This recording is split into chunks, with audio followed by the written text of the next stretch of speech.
ऐसे में अगर वो अहीर रेजिमेंट की मांग करते हैं तो कोई अनुचित नहीं है। एक तरह से आंदोलन की कोई हिंसावर्ती गतिविधियों के उन पे लाठीचार्ज किया जाता है, उनको पकड़ के बंद किया जाता है। जिन लोगों पे केस बढ़ाए हैं उनको वापस लेना चाहिए और सरकार को तुरंत प्रभाव से इसका समाधान करना चाहिए। या तो सरकार ये बताए कि ये हो सकता है, या सरकार ये बताए कि हो ही नहीं सकता। आप क्यों व्यर्थ में इस बात के लिए आंदोलन कर रहे हो?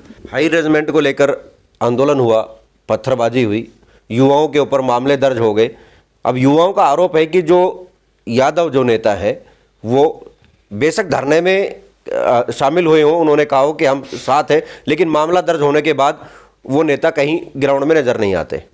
जहाँ तक देखिए बात आती है किसी भी समाज के आंदोलन की, ये उनका हक और अधिकार है कि वो अपने मांग के लिए आंदोलन कर सकते हैं।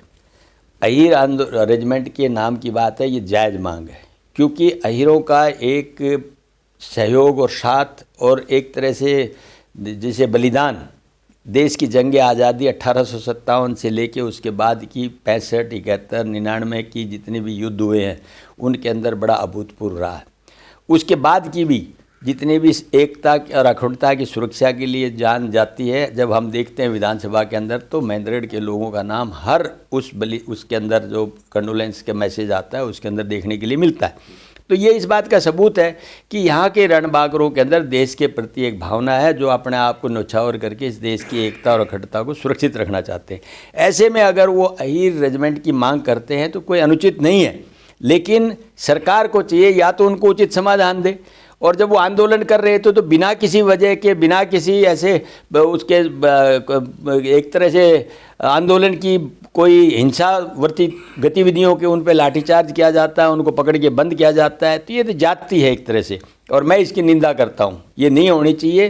जिन लोगों पे केस बढ़ाए हैं उनको वापस लेना चाहिए और सरकार को तुरंत प्रभाव से इसका समाधान करना चाहिए, क्योंकि ये एक व्यक्ति विशेष की नहीं, एक समाज विशेष की बात है। और समाज भी वो जिसने हमेशा से आज देश की एकता और अखंडता में और उसकी देश की आज़ादी के अंदर भी सहयोग दिया है, तो ये कोई गलत बात नहीं है, ये उनकी हक की बात है। हम इस बात के साथ हैं। सरकार की मैं निंदा करता हूं कि उनको लाठीचार्ज नहीं करना चाहिए था, जो केस बनाए उनको वापस लेना चाहिए। अच्छा, क्या लगता है कि राव दान सिंह उन लोगों से मिल के आएंगे जिनके ऊपर मुकदमे दर्ज हुए हैं, खारिज की बात करेंगे, थानों में जाएंगे उन लोगों से मिलने के लिए? देखिए, जहाँ तक सवाल है मिलने की बात करें, मैं तो पहले जब धरने पे थे तो भी मैं गया था।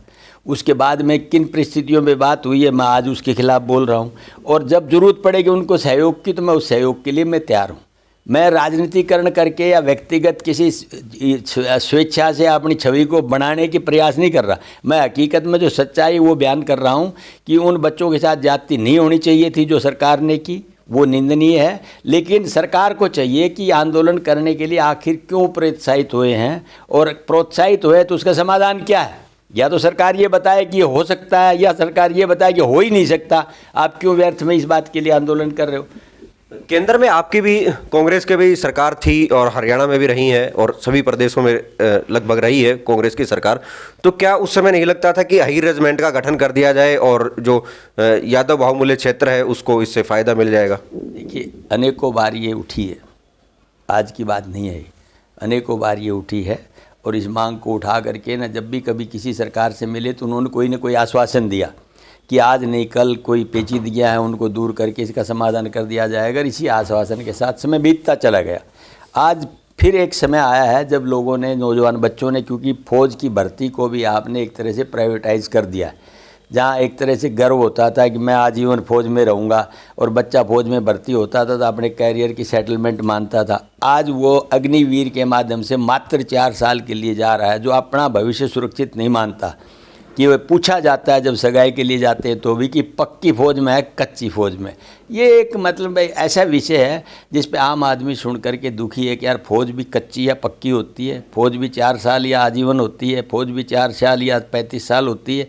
ये सारी बातें हैं जिनको लेके एक रोष समाज में व्याप्त है और सरकार को इस पर ध्यान देना चाहिए। अच्छा, ऐसा नहीं लगता कि ये कहेंगे पूरे हिंदुस्तान में और फिर उसके बाद हरियाणा में सबसे ज़्यादा सेना में जाने वाले जवान इस अहीरवाल क्षेत्र के हैं, तो इस सभी मुद्दे के ऊपर अहिरवाल के नेताओं को एक मंच पे साझा कर कर इस मांग को उठाना चाहिए और जो युवा और जो बैठे हैं धरने के ऊपर उनका समर्थन करना चाहिए। देखिए, हम एकता के लिए हमेशा साथ देते हैं। मैं तो पहले एक बात और कहना चाहता हूँ, आज राहुल जी ने आपने एक संकल्प लेकर के भारत जोड़ो का विषय उठा करके न 3570 किलोमीटर की यात्रा का शुभारंभ किया हुआ है, जिसमें ऑलमोस्ट आधे से ज़्यादा भारत जोड़ो यात्रा को समापन यानी कंप्लीशन कर चुके हैं। वो भी सिर्फ इसीलिए कि इन मुद्दों के समाधान के लिए। ये भी एक हम कहना चाहते हैं कि जब इस तरह की समस्याएं हैं उनको बैठ के समाधान करने में कोई बुराई की बात नहीं है। अगर कोई आदमी अगुवाई लेता है, इसके अंदर सरकार की तरफ से कोई पहल आती है, तो हम लोग उसके साथ सहयोग करने के लिए तैयार हैं।